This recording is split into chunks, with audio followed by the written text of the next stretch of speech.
গল্পের নাম ডালিয়া। লেখক রবীন্দ্রনাথ ঠাকুর। পাঠ করছি আমি, দীপা পান। পরাজিত শাহ সুজা ঔরঙ্গজেবের ভয়ে পলায়ন করিয়া আরাকান রাজের আতিথ্য গ্রহণ করেন। সঙ্গে ৩ সুন্দরী কন্যা ছিল। আরাকান রাজের ইচ্ছা হয় রাজপুত্রদের সহিত তাহাদের বিবাহ দেন। সেই প্রস্তাবে শাহ সুজা নিতান্ত অসন্তোষ প্রকাশ করাতে একদিন রাজার আদেশে তাহাকে ছলক্রমে নৌকাযোগে নদী মধ্যে লইয়া নৌকো ডুবাইয়া দিবার চেষ্টা করা হয়। সেই বিপদের সময় কনিষ্ঠা বালিকা আমিনাকে পিতা স্বয়ং নদী মধ্যে নিক্ষেপ করেন। জ্যেষ্ঠা কন্যা আত্মহত্যা করিয়া মরে এবং সুজার একটি বিশ্বাসী কর্মচারী রহমত আলী জুলিখাকে লইয়া সাঁতার দিয়া পালায় এবং সুজা যুদ্ধ করিতে করিতে মরেন। আমিনা খরস্রোতে প্রবাহিত হইয়া দৈবক্রমে অনতিবিলম্বে এক ধীবরের জালে উদ্ধৃত হয় এবং তাহারই গৃহে পালিত হইয়া বড় হইয়া উঠে। ইতিমধ্যে বৃদ্ধ রাজার মৃত্যু হইয়াছে এবং যুবরাজ রাজ্যে অভিষিক্ত হইয়াছেন। একদিন সকালে বৃদ্ধ ধীবর আসিয়া আমিনাকে ভর্ৎসনা করিয়া কহিল, তিন্নি। ধীবর আরাকান ভাষায় আমিনার নূতন নামকরণ করিয়াছিল। তিন্নি, আজ সকালে তোর হইল কি? কাজকর্মে যে একেবারে হাত লাগাস নাই। আমার নতুন জালে আঠা দেওয়া হয় নাই, আমার নৌকো। আমিনা ধীবরের কাছে আসিয়া আদর করিয়া কহিল, বুড়া, আজ আমার দিদি আসিয়াছেন, তাই আজ ছুটি। তোর আবার দিদি কে রে, তিন্নি? জুলিখা কোথা হইতে বাহির হইয়া আসিয়া কহিল, আমি। বৃদ্ধ অবাক হইয়া গেল। তারপর জুলিখার অনেক কাছে আসিয়া ভালো করিয়া তাহার মুখ নিরীক্ষণ করিয়া দেখিল। খপ করিয়া জিজ্ঞাসা করিল, তুই কাজকাম কিছু জানিস? আমিনা কহিল, বুড়া, দিদির হইয়া আমি কাজ করিয়া দিব, দিদি কাজ করিতে পারিবে না। বৃদ্ধ কিয়ৎক্ষণ ভাবিয়া জিজ্ঞাসা করিল, তুই থাকিবি কোথায়? জুলিখা বলিল, আমিনার কাছে। বৃদ্ধ ভাবিল, এও তো বিষম বিপদ। জিজ্ঞাসা করিল, খাইবি কি? জুলিখা বলিল, তাহার উপায় আছে, বলিয়া অবজ্ঞা ভরে ধীবরের সম্মুখে একটা স্বর্ণমুদ্রা ফেলিয়া দিল। আমিনা সেটা কুড়াইয়া ধীবরের হাতে তুলিয়া দিয়া চুপি চুপি কহিল, বুড়া, আর কোনো কথা কহিস না, তুই কাজে যা, বেলা হইয়াছে। জুলিখা ছদ্মবেশে নানা স্থানে ভ্রমণ করিয়া অবশেষে আমিনার সন্ধান পাইয়া কি করিয়া ধীবরের কুটিরে আসিয়া উপস্থিত হইয়াছে সে সমস্ত কথা বলিতে গেলে দ্বিতীয় আর একটি কাহিনী হইয়া পড়ে। তাহার রক্ষাকর্তা রহমত শেখ ছদ্মনামে আরাকান রাজসভায় কাজ করিতেছে। ছোট নদীটি বহিয়া যাইতেছিল এবং প্রথম গ্রীষ্মের শীতল প্রভাত বায়ুতে কৈলু গাছের রক্তবর্ণ পুষ্পমঞ্জরি হইতে ফুল ঝরিয়া পড়িতেছিল। গাছের তলায় বসিয়া জুলিখা আমিনাকে কহিল, ঈশ্বর যে আমাদের 2 ভগ্নীকে মৃত্যুর হাত হইতে রক্ষা করিয়াছেন, সে কেবল পিতার হত্যার প্রতিশোধ লইবার জন্য, নহিলে আর তো কোনো কারণ খুঁজিয়া পাই না। আমিনা নদীর পরপারে সর্বাপেক্ষা দূরবর্তী, সর্বাপেক্ষা ছায়াময় বনশ্রেণীর দিকে দৃষ্টি মেলিয়া ধীরে ধীরে কহিল, দিদি, আর ওসব কথা বলিস নে ভাই। আমার এই পৃথিবীটা একরকম বেশ লাগিতেছে। মরিতে চাই তো পুরুষগুলো কাটাকাটি করিয়া মরুকগে, আমার এখানে কোনো দুঃখ নাই। জুলিখা বলিল, ছি ছি আমিনা, তুই কি শাহজাদার ঘরের মেয়ে? কোথায় দিল্লির সিংহাসন আর কোথায় আরাকানের ধীবরের কুটির? আমিনা হাসিয়া কহিল, দিদি, দিল্লির সিংহাসনের চেয়ে আমার বুড়ার এই কুটির এবং এই কৈলু গাছের ছায়া যদি কোনো বালিকার বেশি ভালো লাগে, তাহাতে দিল্লির সিংহাসন 1 বিন্দু অশ্রুপাত করিবে না। জুলিখা কতকটা আনমনে কতকটা আমিনাকে কহিল, তা তোকে দোষ দেওয়া যায় না, তুই তখন নিতান্ত ছোট ছিলি। কিন্তু একবার ভাবিয়া দেখ, পিতা তোকে সবচেয়ে বেশি ভালোবাসিতেন বলিয়া তোকেই সহস্তে জলে ফেলিয়া দিয়াছিলেন। সেই পিতৃদত্ত মৃত্যুর চেয়ে এই জীবনকে বেশি প্রিয় জ্ঞান করিস না। তবে যদি প্রতিশোধ তুলিতে পারিস, তবেই জীবনের অর্থ থাকে। আমিনা চুপ করিয়া দূরে চাহিয়া রহিল। কিন্তু বেশ বুঝা গেল সকল কথা সত্ত্বেও বাহিরের এই বাতাস এবং গাছের ছায়া এবং আপনার নবযৌবন এবং কি একটা সুখস্মৃতি তাহাকে নিমগ্ন করিয়া রাখিয়াছিল। কিছুক্ষণ পরে একটা দীর্ঘ নিঃশ্বাস ফেলিয়া কহিল, দিদি, তুমি একটু অপেক্ষা করো ভাই, আমার ঘরের কাজ বাকি আছে, আমি না রাঁধিয়া দিলে বুড়া খাইতে পাইবে না।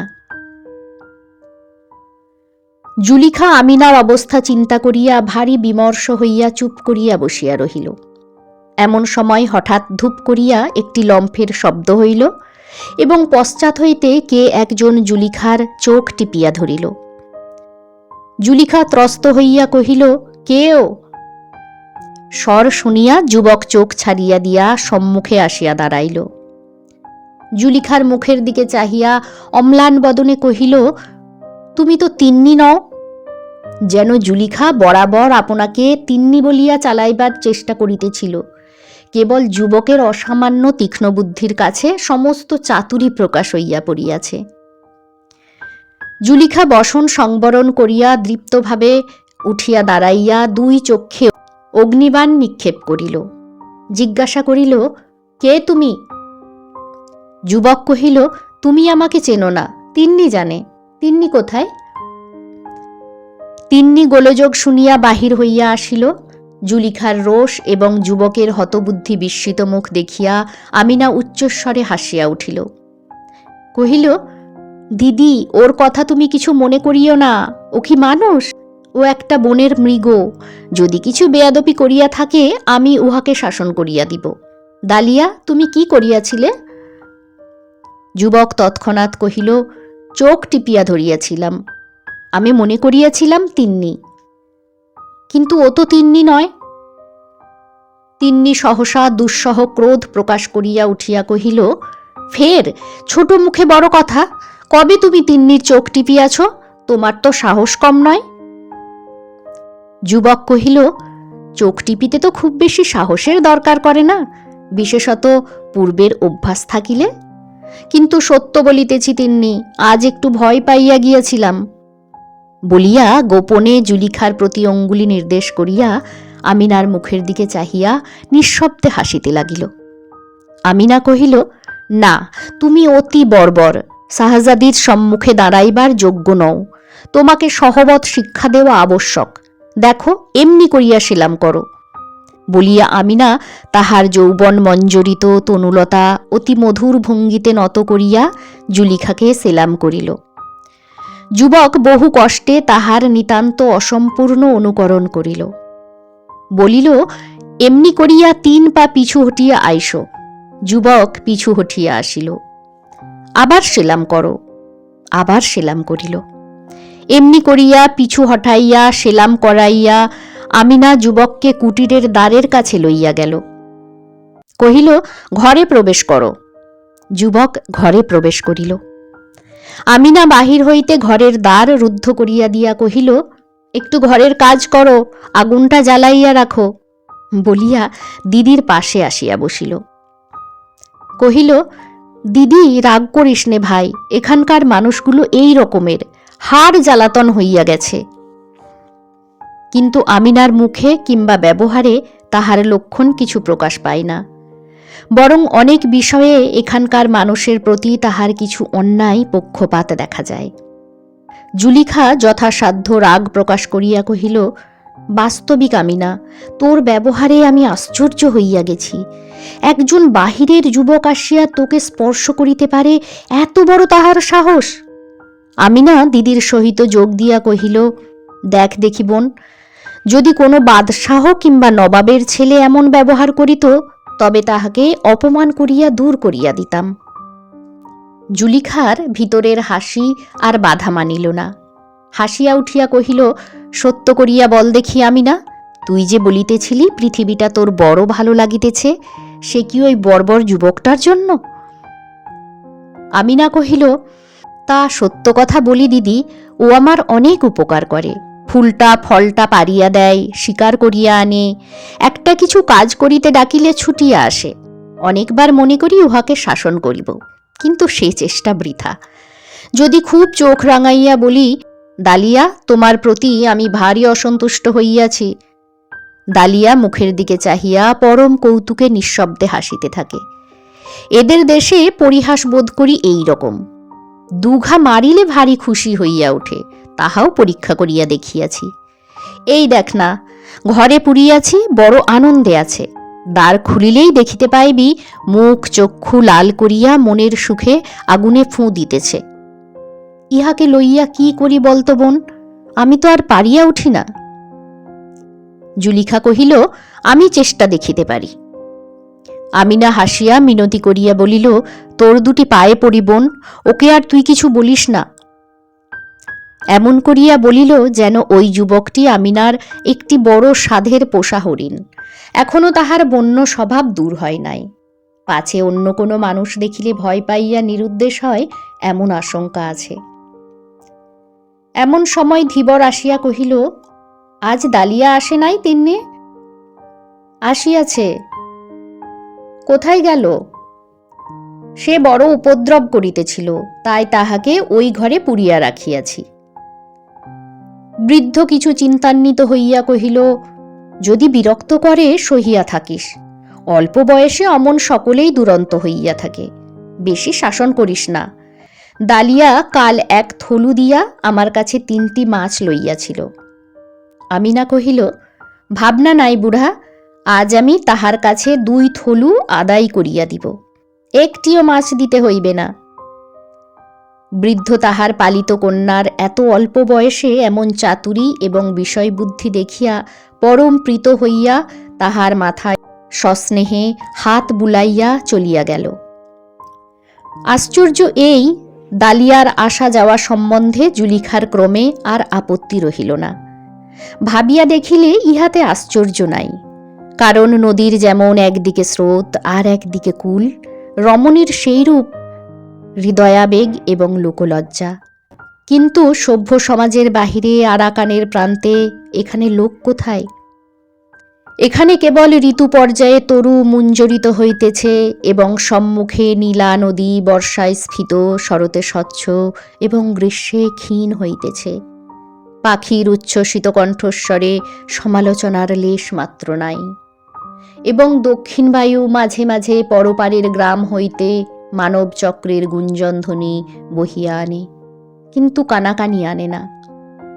পতিত অট্টালিকার উপরে ক্রমে যেমন অরণ্য জন্মে, এখানে কিছুদিন থাকিলে সেইরূপ প্রকৃতির গোপন আক্রমণে লৌকিকতার মানব নির্মিত দৃঢ় ভিত্তি ক্রমে অলক্ষিতভাবে ভাঙিয়া যায় এবং চতুর্দিকে প্রাকৃতিক জগতের সহিত সমস্ত একাকার হইয়া আসে।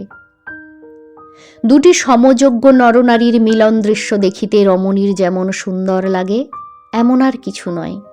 এত রহস্য, এত সুখ, এত অতল স্পর্শ, কৌতূহলের বিষয় তাহার পক্ষে আর কিছুই হইতে পারে না। অতএব এই বর্বর কুটিরের মধ্যে নির্জন দারিদ্র্যের ছায়ায় যখন জুলিখার কুলগর্ব এবং লোকমর্যাদার ভাব আপনি শিথিল হইয়া আসিল, তখন পুষ্পিত কৈলু তরুছায়ে আমিনা এবং দালিয়ার মিলনের এই এক মনোহর খেলা দেখিতে তাহার বড় আনন্দ হইত। বোধ করি তাহারও তরুণ হৃদয়ের একটা অপরিতৃপ্ত আকাঙ্ক্ষা জাগিয়া উঠিত এবং তাহাকে সুখে দুঃখে চঞ্চল করিয়া তুলিত।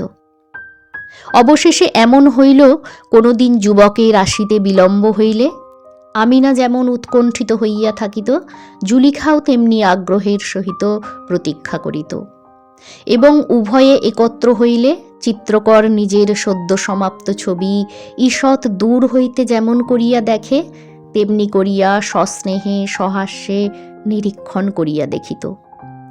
কোনো কোনো দিন মৌখিক ঝগড়াও করিত, ছল করিয়া ভর্ৎসনা করিত, আমিনাকে গৃহে রুদ্ধ করিয়া যুবকের মিলনাবেগ প্রতিহত করিত।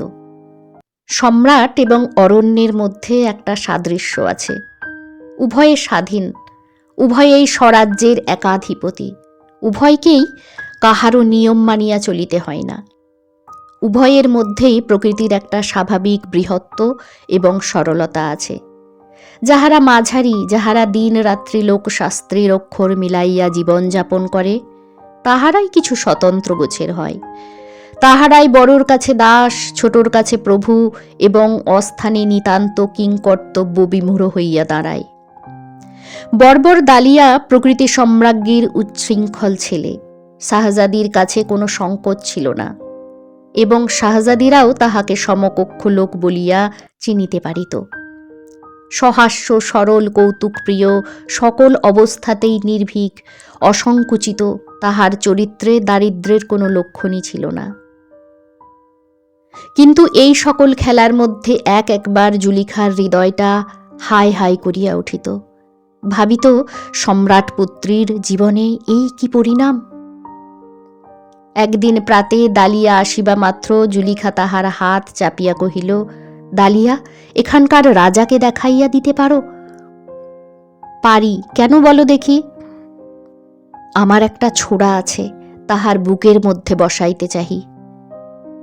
প্রথমে দালিয়া কিছু আশ্চর্য হইয়া গেল, তাহার পরে জুলিখার হিংসা প্রখর মুখের দিকে চাহিয়া তাহার সমস্ত মুখ হাসিতে ভরিয়া গেল, যেন এত বড় মজার কথা সে ইতিপূর্বে কখনো শোনে নাই। যদি পরিহাস বলত এই বটে, রাজপুত্রীর উপযুক্ত। কোনো কথা নাই, বার্তা নাই, প্রথম আলাপেই একখানি ছোড়ার আধখানা একটা জীবন্ত রাজার বক্ষের মধ্যে চালনা করিয়া দিলে এইরূপ অত্যন্ত অন্তরঙ্গ ব্যবহারে রাজাটা হঠাৎ কিরূপ অবাক হইয়া যায়, সেই চিত্র ক্রমাগত তাহার মনে উদিত হইয়া তাহার নিঃশব্দ কৌতুক হাসি থাকিয়া থাকিয়া উচ্চ হাস্যে পরিণত হইতে লাগিল। তাহার পরদিনই রহমত শেখ জুলিখাকে গোপনে পত্র লিখিল যে আরাকানের নূতন রাজা ধীবরের কুটিরে 2 ভগ্নীর সন্ধান পাইয়াছেন এবং গোপনে আমিনাকে দেখিয়া অত্যন্ত মুগ্ধ হইয়াছেন। তাহাকে বিবাহার্থে অবিলম্বে প্রাসাদে আনিবার আয়োজন করিতেছেন। প্রতিহিংসার এমন সুন্দর অবসর আর পাওয়া যাইবে না। তখন জুলিখা দৃঢ়ভাবে আমিনার হাত ধরিয়া কহিল, ঈশ্বরের ইচ্ছা স্পষ্টই দেখা যাইতেছে। আমিনা, এইবার তোর জীবনের কর্তব্য পালন করিবার সময় আসিয়াছে। এখন আর খেলা ভালো দেখায় না। দালিয়া উপস্থিত ছিল। আমিনা তাহার মুখের দিকে চাহিল, দেখিল সে সকৌতুকে হাসিতেছে। আমিনা তাহার হাসি দেখিয়া মর্মাহত হইয়া কহিল, জানো দালিয়া, আমি রাজবধূ হইতে যাইতেছি। দালিয়া বলিল, সে তো বেশিক্ষণের জন্য নয়। আমিনা পীড়িত বিস্মিত চিত্তে মনে মনে ভাবিল, বাস্তবিকই এ বনের মৃগ, এর সঙ্গে মানুষের মতো ব্যবহার করা আমারই পাগলামি। আমিনা দালিয়াকে আর একটু সচেতন করিয়া তুলিবার জন্য কহিল, রাজাকে মারিয়া আর কি আমি ফিরিব? দালিয়া কথাটা সঙ্গত জ্ঞান করিয়া কহিল, ফেরা কঠিন বটে। আমিনার সমস্ত অন্তরাত্মা একেবারে ম্লান হইয়া গেল। জুলিখার দিকে ফিরিয়া নিঃশ্বাস ফেলিয়া কহিল, দিদি, আমি প্রস্তুত আছি। এবং দালিয়ার দিকে ফিরিয়া বিদ্ধ অন্তরে পরিহাসের ভান করিয়া কহিল, রানী হইয়াই আমি প্রথমে তোমাকে রাজার বিরুদ্ধে ষড়যন্ত্রে যোগ দেওয়ার অপরাধে শাস্তি দিব, তারপরে আর যাহা করিতে হয় করিব। শুনিয়া দালিয়া বিশেষ কৌতুক বোধ করিল, যেন প্রস্তাবটা কার্যে পরিণত হইলে তাহার মধ্যে অনেকটা আমোদের বিষয় আছে। অশ্বারোহী, পদাতিক, নিশান, হস্তি, বাদ্য এবং আলোক ধীবরের ঘর দুয়ার ভাঙিয়া পরিবার্য হইল। রাজপ্রাসাদ হইতে স্বর্ণমণ্ডিত 2 শিবিকা আসিয়াছে। আমিনা জুলিখার হাত হইতে ছুরিখানি লইল। তাহার হস্তিদন্ত নির্মিত কারুকার্য অনেকক্ষণ ধরিয়া দেখিল। তাহার পর বসন উদ্ঘাটন করিয়া নিজের বক্ষের উপর একবার ধার পরীক্ষা করিয়া দেখিল। জীবন মুকুলের বৃন্তের কাছে ছুরিটি একবার স্পর্শ করিল, আবার সেটি খাপের মধ্যে পুরিয়া বসনের মধ্যে লুকাইয়া রাখিল। একান্ত ইচ্ছা ছিল এই মরণ যাত্রার পূর্বে একবার দালিয়ার সহিত দেখা হয়, কিন্তু কাল হইতে সে নিরুদ্দেশ। দালিয়া সেই যে হাসিতেছিল, তাহার ভিতরে কি অভিমানের জ্বালা প্রচ্ছন্ন ছিল। শিবিকায় উঠিবার পূর্বে আমিনা তাহার বাল্যকালের আশ্রয়টি অশ্রুজলের ভিতর হইতে একবার দেখিল। তাহার সেই ঘরের গাছ, তাহার সেই ঘরের নদী। ধীবরের হাত ধরিয়া বাষ্পরুদ্ধ কম্পিত স্বরে কহিল, বুড়া তবে চলিলাম, তিন্নি গেলে তোর ঘরকন্যা কে দেখিবে? বুড়া একেবারে বালকের মতো কাঁদিয়া উঠিল। আমিনা কহিল, বুড়া যদি ডালিয়া আর এখানে আসে তাহাকে এই আংটি দিও, বলিও তিন্নি যাইবার সময় দিয়া গেছে। এই বলিয়াই দ্রুত শিবিকায় উঠিয়া পড়িল। মহাসমারোহে শিবিকা চলিয়া গেল। আমিনার কুটির, নদীতীর, কৈলু তরুতল অন্ধকার নিস্তব্ধ জনশূন্য হইয়া গেল। যথাকালে শিবিকাদ্বয় তোরণদ্বার অতিক্রম করিয়া অন্তঃপুরে প্রবেশ করিল। দুই ভগ্নী শিবিকা ত্যাগ করিয়া বাহিরে আসিল। আমিনার মুখে হাসি নাই, চোখেও অশ্রুচিহ্ন নাই। জুলিখার মুখ বিবর্ণ। কর্তব্য যখন দূরে ছিল ততক্ষণ তাহার উৎসাহের তীব্রতা ছিল। এখন সে কম্পিত হৃদয়ে ব্যাকুল স্নেহে আমিনাকে আলিঙ্গন করিয়া ধরিল। মনে মনে কহিল, নবপ্রেমের বৃন্ত হইতে ছিন্ন করিয়া এই ফুটন্ত ফুলটিকে কোন রক্তস্রোতে ভাসাইতে যাইতেছি। কিন্তু তখন আর ভাবিবার সময় নাই। পরিচারিকাদের দ্বারা নীত হইয়া শত সহস্র প্রদীপের অনিমেষ তীব্র দৃষ্টির মধ্য দিয়া ভগিনী স্বপ্নাহতের মতো চলিতে লাগিল। অবশেষে বাসর ঘরের দ্বারের কাছে মুহূর্তের জন্য থামিয়া আমিনা জুলিখাকে কহিল, দিদি। জুলিখা আমিনাকে গাঢ় আলিঙ্গনে বাঁধিয়া চুম্বন করিল। উভয়ে ধীরে ধীরে ঘরে প্রবেশ করিল। রাজবেশ পরিয়া ঘরের মাঝখানে মছলন্দ শয্যার উপর রাজা বসিয়া আছেন। আমিনা সসংকোচে দ্বারের অনতিদূরে দাঁড়াইয়া রহিল।